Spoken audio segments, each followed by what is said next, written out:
지난 시간에는 팔복의 세 번째, 네 번째인가요? 온유한 자의 복과 위에 줄이고 목마른 자의 복에 대해서 살펴보았습니다.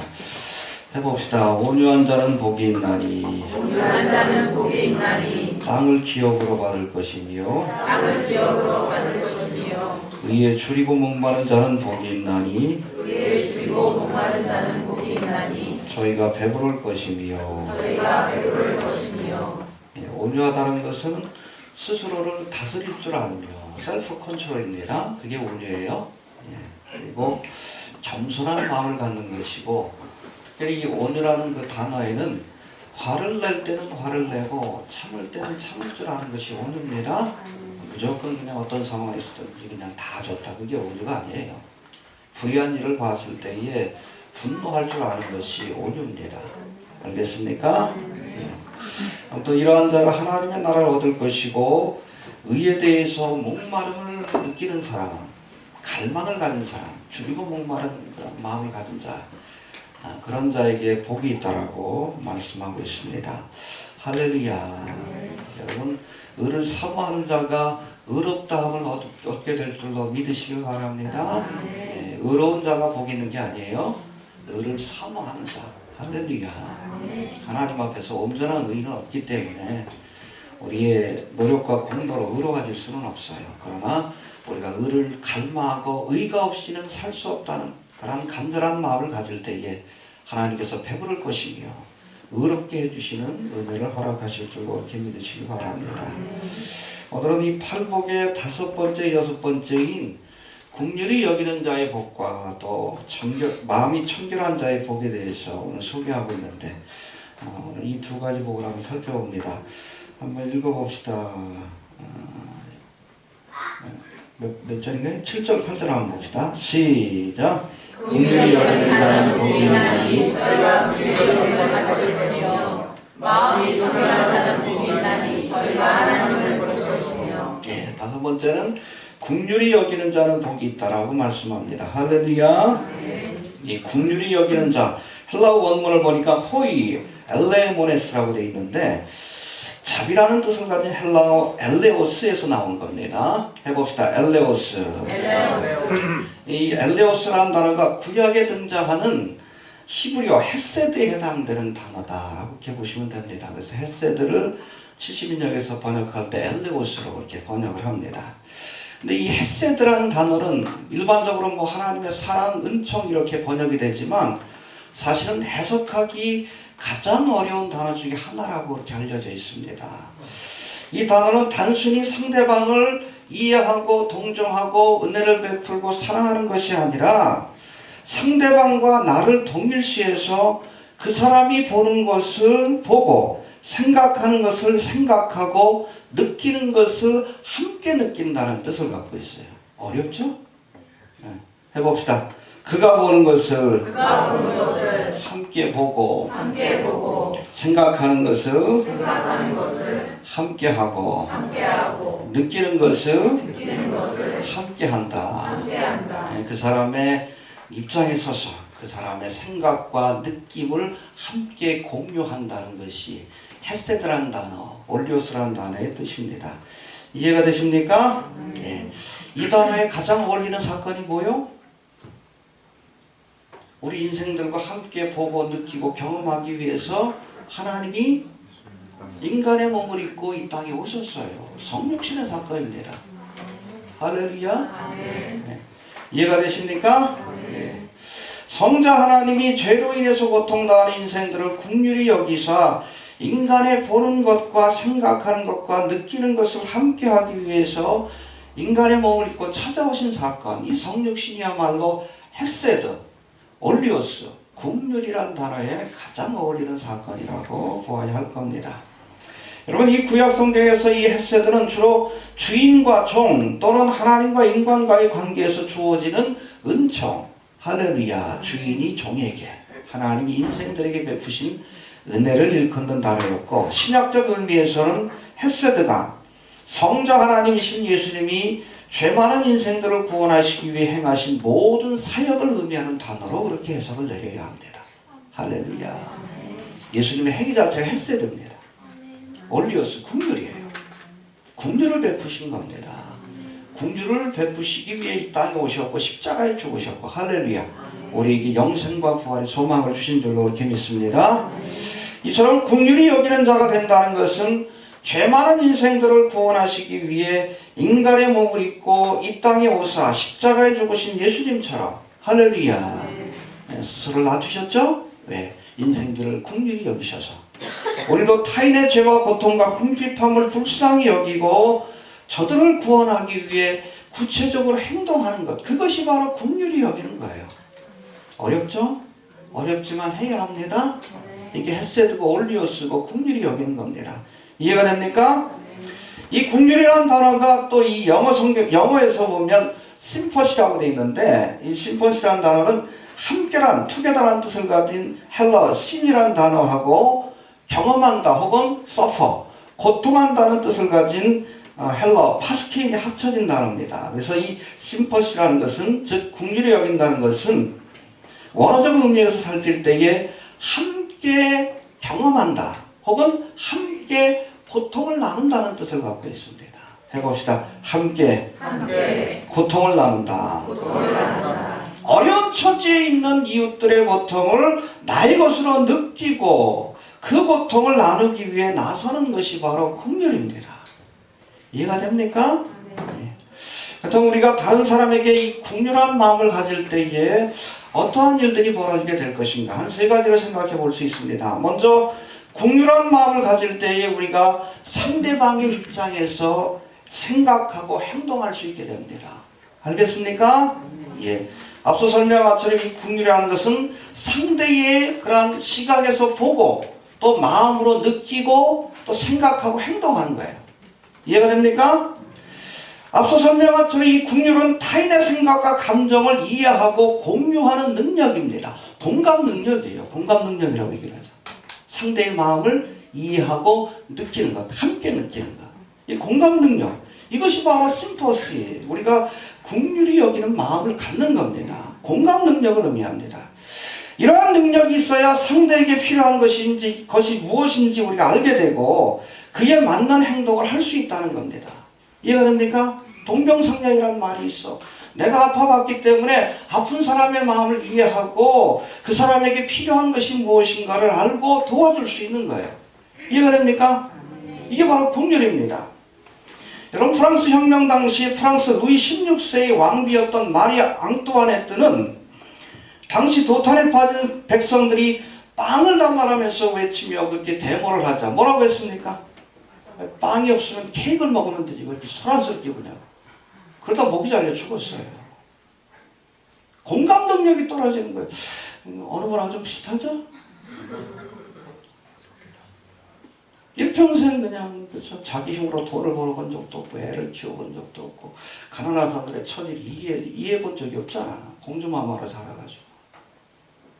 그런 분이 국정을 맡으니 그렇죠? 아이고. 이 공감 능력이 떨어진다고 얘기하는 거예요. 그건 여러분 그냥 만들어지는 게 아니에요. 체득하는 거지. 예수님께서 이 땅에 오신 거예요.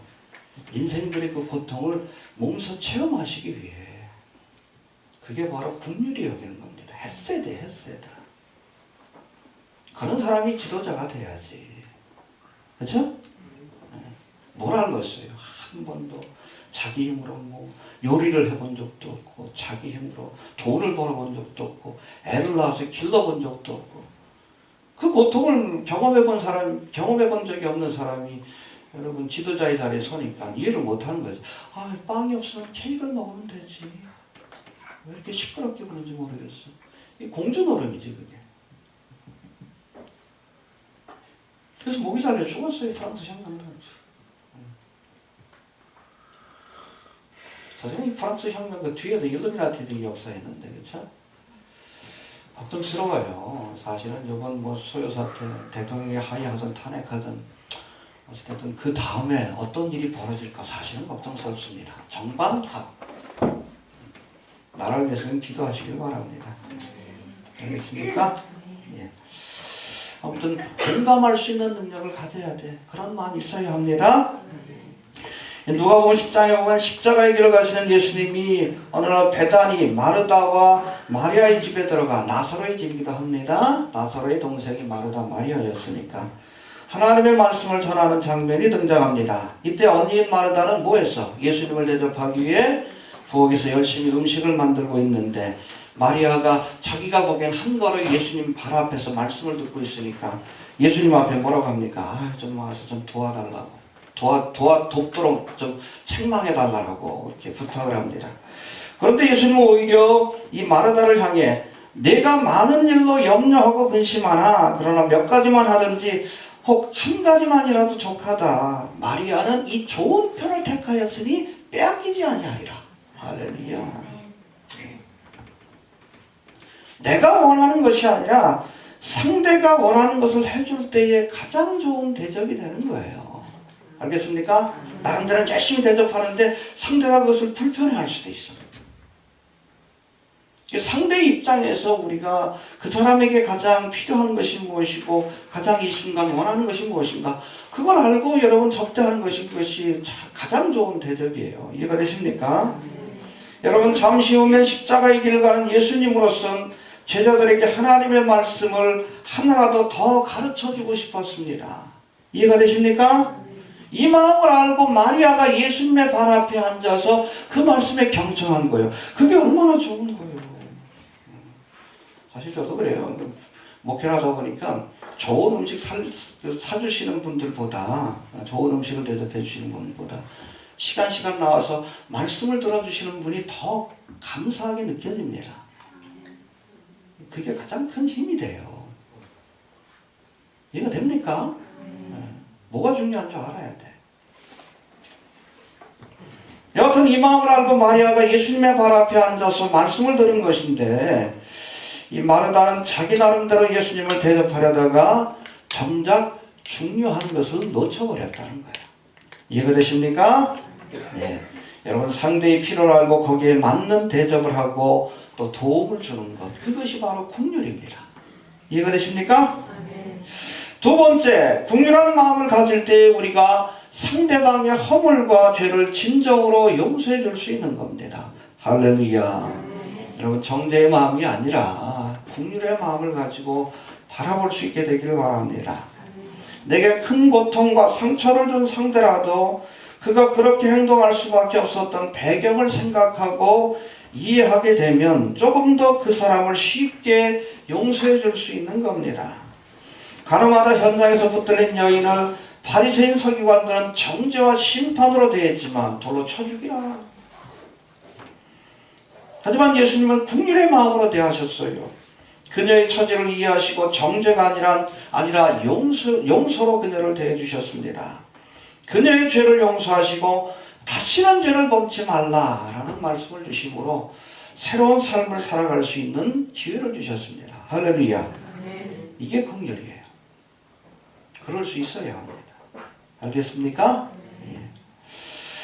세 번째, 성육신은 긍휼히 여기시는 사건입니다. 앞에서도 설명한 것처럼 상대방과 자신을 동일시해서 그 사람이 보는 것과 생각하는 것과 느끼는 것을 함께 한다는 뜻을 가진 엘레오스, 헤세드의 가장 대표적인 일례가 바로 예수님의 성육신의 사건입니다.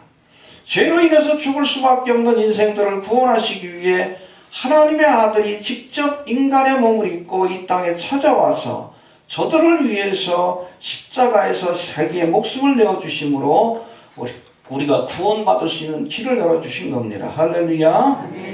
우리를 긍휼히 여기셨기에 천한 인간의 모습으로 찾아오신 것이고 십자가의 고난을 감수하셨다는 겁니다. 할렐루야. 이처럼 긍휼히 여기는 자에게 주시는 하나님의 축복은 바로 긍휼히 여김을 받게 될 것이다 라는 겁니다. 할렐루야. 우리가 사람에게 긍휼히 여기면 하나님의 긍휼을 얻게 될 줄도 이렇게 믿으시길 바랍니다. 성육하신 예수님처럼 내게 범죄한 자들을 용서하고 긍휼을 베푸는 자에게 주시는 축복이 바로 하나님의 긍휼을 얻는 것입니다. 탕감받은 종에 비유해서 예수님은 주인으로부터 큰 돈을 탕감받은 종이 동료의 작은 돈을 받겠다고 그 사람을 감옥에 넣었다가 결국 자신도 빚을 다 갚을 때까지 감옥에 들어가게 되었다라고 말씀하고 계십니다. 마태복음 18장이에요. 이 비유의 말씀에 보니까 이 종이 주인으로부터 탕감받은 돈이 얼마요? 500데나리온 아니에요. 1만 달란트입니다. 감이 안 오죠? 1달란트가 금 34kg예요. 1만 달란트면 계산해 보니까 34만 킬로그램이에요. 340톤입니다. 얼마 정도 될 것 같아요? 340원. 요즘 시세로 해가지고 아침에 좀 계산을 해봤더니 요즘 시세로 금이 1g에 지금 4만 6천 원 정도 됩니다. 그러니까 1kg면 4,600만 원. 340만 킬로그램이면 34만 킬로. 34만인데 34만 킬로면 대충 계산해보니까 한 16조 정도 돼요. 한국가의 예산에 해당되는 엄청난 돈입니다.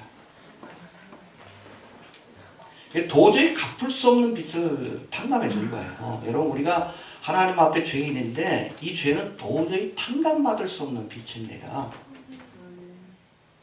이 동간이 그냥 하나님의 심판 때 주인 앞에 서니까 갚겠다 그러는데 그게 입에 발린 소리요. 어떻게 갚아 16조를. 하루만 지나면 이자가 수십억 원이 될 텐데. 말도 안 되는 소리요. 우리에게 주신 하나님의 여러분 사죄의 은총이 이렇게 엄청나다는 거예요. 근데 이 사람이 그 주인으로부터 탕감을 받고 나서 돌아가다가 보니까 동료죠. 동료 관리. 그 사람을 만나는데 보니까 자기한테 빚진 사람이요. 얼마나 빚졌다고요? 응? 여기 보니까 100데나리온이라고 되어 있어요. 한 데나리온은 그 당시에 남자 장정이 하루 품삯입니다. 우리가 뭐 10만 원씩 따진다 그러면 얼마 정도? 1,000만 원밖에 안 돼. 16조를 탕감받은 사람이 1,000만 원 받겠다고 그 동반을 감옥에다 넣어버렸어요. 경찰에 신고해가지고. 주인이 화가 나는 거지. 야, 너 갚을 때까지 감옥에서 나오지 말라 그랬어. 죽을 때까지 감옥에 있는 거예요. 영원한 형벌에 떨어지게 되는 겁니다. 여러분, 국률을 베푸는 자가 하나님의 국률하심을 얻을 수 있는 겁니다. 이미 우리는 여러분 16조 상상도 안 되죠, 그렇죠? 갚을 수 없는 빚을 탕감받은 사람이에요. 빚진 자입니다. 마땅히 우리가 동관에게, 이웃들에게 국률을 베푸는 것이 마땅한 겁니다. 왜? 우리가 너무나 엄청난 은혜를 얻었기에, 그죠? 엄청난 죄를 탕감받았기에 우리에게 범죄한 사람이 있다 할지라도 국률로 대할 수 있어야 하는 겁니다. 국률을 행하지 아니하는 자에게는 국률 없는 심판이 있으리라. 야고보서 2장 13절입니다. 국률은 심판을 이기고 자랑하느니라. 할렐루야. 해봅시다. 국률은 심판을 이긴다. 심판을 이긴다. 이해가 됩니까? 예. 국률을 행치 않는 자는 국률 없는 심판을 받을 것이고, 국률을 행하는 자에게는 국률하심을 얻게 되는 하나님의 축복이 주어질 줄로 믿으시길 바랍니다. 예, 여섯 번째는 마음이 청결한 자에게 복이 있다 말씀합니다. 우리 8절 한번 다시 한번 봅시다. 시작. 마음이 청결한 자는 복이 있나니 저희가 하나님을 볼 것이요. 예, 여기 마음에 해당되는 헬라어가 카르디아라고 되어 있는데 육체의 중심기관, 오장육부 이걸 말합니다. 심장, 폐 이런 오장육부 혹은 감정이나 사고의 중심지를 뜻하는 단어입니다. 알겠습니까? 예. 영어에서도 하트라고 되어 있죠. 마음, 심장하고. 그러니까 우리가 어떤 그 마음이 느껴질 때 이 오장육부가 같이 고통을 느낄 때가 있어요. 느끼잖아요. 그렇죠? 스트레스를 받으면 위가, 그리고 어떤 충격을 받으면 마음이 덜컥, 심장에 무리가 갑니다. 같이 연결되어 있다고 보는 겁니다. 영혼과 육체는 같이 연결되어 있는 겁니다. 이해가 됩니까? 여하튼 이 카르디아는 감정이나 사고의 중심지라는 뜻을 갖고 있어요. 성경에서는 이 단어가 지정의의 근본 원천을 가리키는 단어로 사용되고 있습니다. 그리고 청결에 해당되는 헬라어 카다로스는 여기서 카타르스라는 단어가 나왔어요. 당시 유대교의 정결 예식에서 주로 사용되었던 용어로서 도덕적, 종교적으로 정결한 상태를 의미하는 단어입니다. 정결하다. 하나님 앞에 도덕적으로 또 종교적으로 정결한 상태를 의미하는 단어가 카다로스입니다. 사전적으로는 이 카다로스가 다음 세 가지 의미를 포함하고 있었습니다. 첫 번째, 이 카다로스는 깨끗하다는 뜻을 갖고 있어요. 해봅시다. 깨끗하다. 깨끗게 했다. 클린이라는 뜻을 갖고 있어요. 청소했다. 깨끗하게. 세탁을 했다. 청소를 했다. 그런 뜻을 갖고 있습니다. 세탁된 옷과 같이 더러운 때가 깨끗이 씻겼음을 의미하는 단어가 바로 청결, 카타로스입니다. 이해가 되십니까? 그래서 구약에도 보면 결례라는 것이 있어요. 정결의 예시. 이해가 됩니까? 대표적인 것이 바로 우술초에다 피를 발라가지고 뿌리는 겁니다. 그래서 어떤 그 성물 같은 경우 피를 뿌려가지고 정결케 하는 예식을 해요.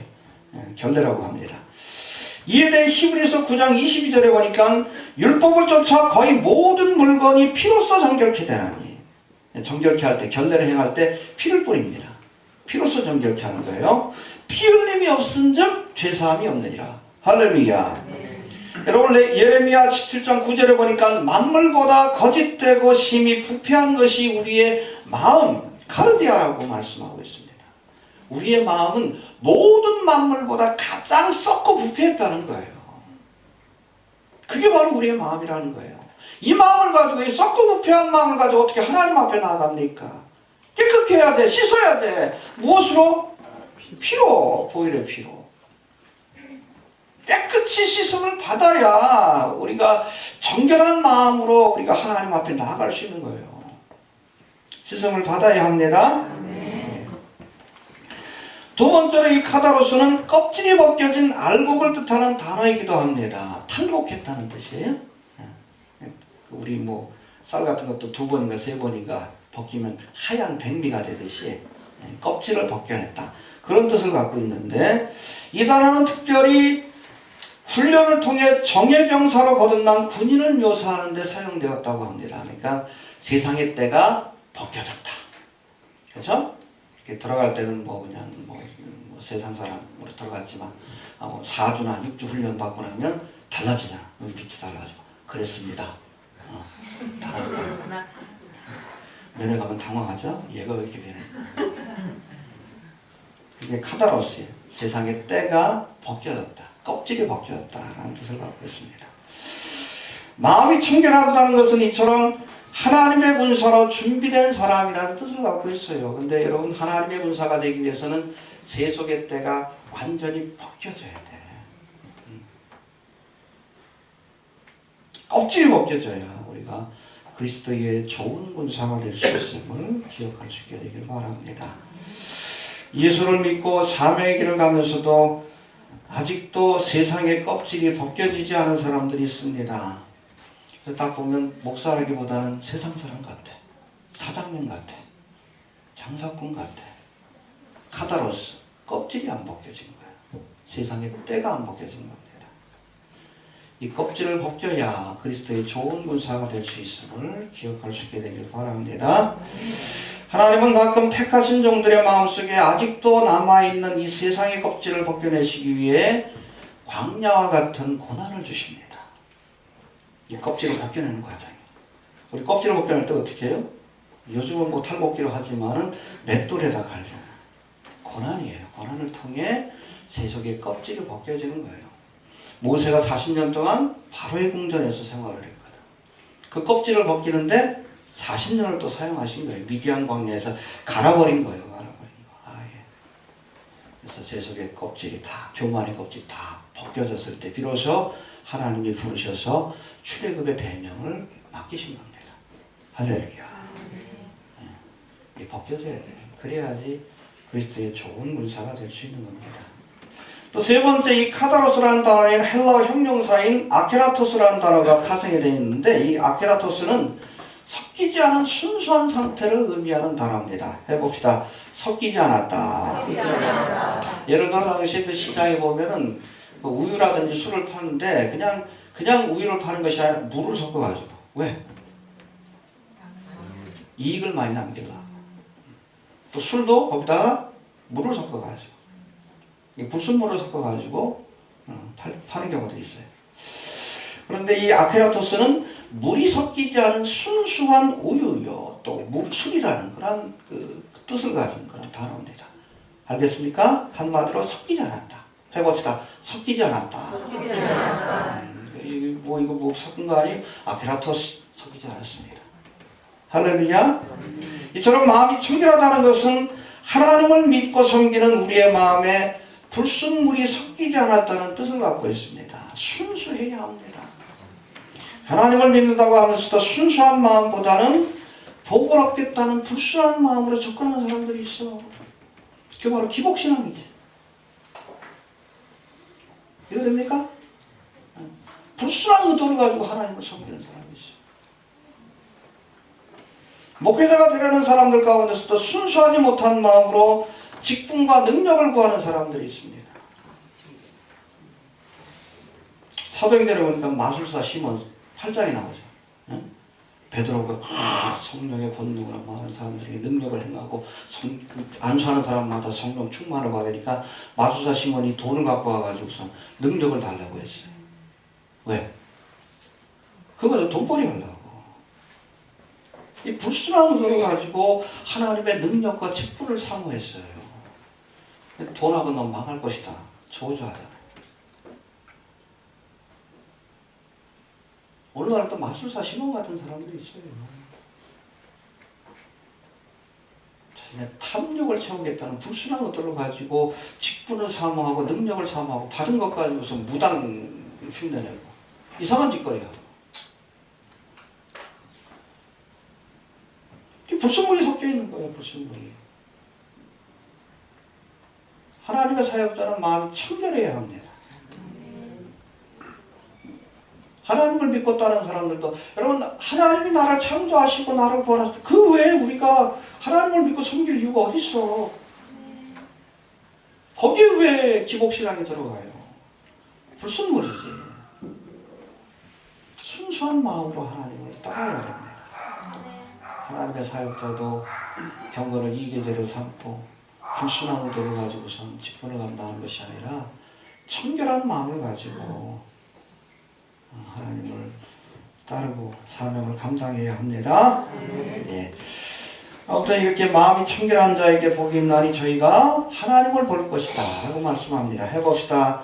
하나님을 볼 것이며 정결한 마음을 가진 자, 순수한 마음을 가진 자, 또 하나님만 바라보는 단순한 마음을 가진 사람들이 하나님을 보게 될 것이다 라고 말씀하고 있습니다. 할렐루야. 여기서 하나님을 본다 할 때 사용되는 이 단어 호라오는 본다는 뜻인데 그냥 보는 것이 아니라 경험을 통해서 본다는 뜻이에요. 우리가 봐도 뭐 사진을 통해서 볼 수 있고 그렇죠? 간접적으로 볼 수 있는데 그건 호라오가 아니라 직접 본다는 뜻이에요. 할렐루야. 하나님을 직접 만나게 된다. 어디서? 하나님의 나라에서. 이 호라오가 비례형으로 되어 있습니다. 천국 간다는 얘기입니다. 마음이 청결한 자가 하나님을 뵙게 될 것이다. 할렐루야. 네, 우리가 이 땅에서 아무리 귀한 일을 감당해도 주의 이름으로 선지자 노릇하고 기적을 행하고 해도 청결한 마음을 가지고 주님을 섬기지 않았다면 모른다고 합니다. 마음이 청결한 순수한 의도를 가지고 하나님을 믿고 따르며 또 그렇게 사역을 해야. 알겠습니까? 종말의 때를 알린다 그러면서도 순수한 의도가 아닌 불순한 의도를 가지고 행하는 사람들이 있어요.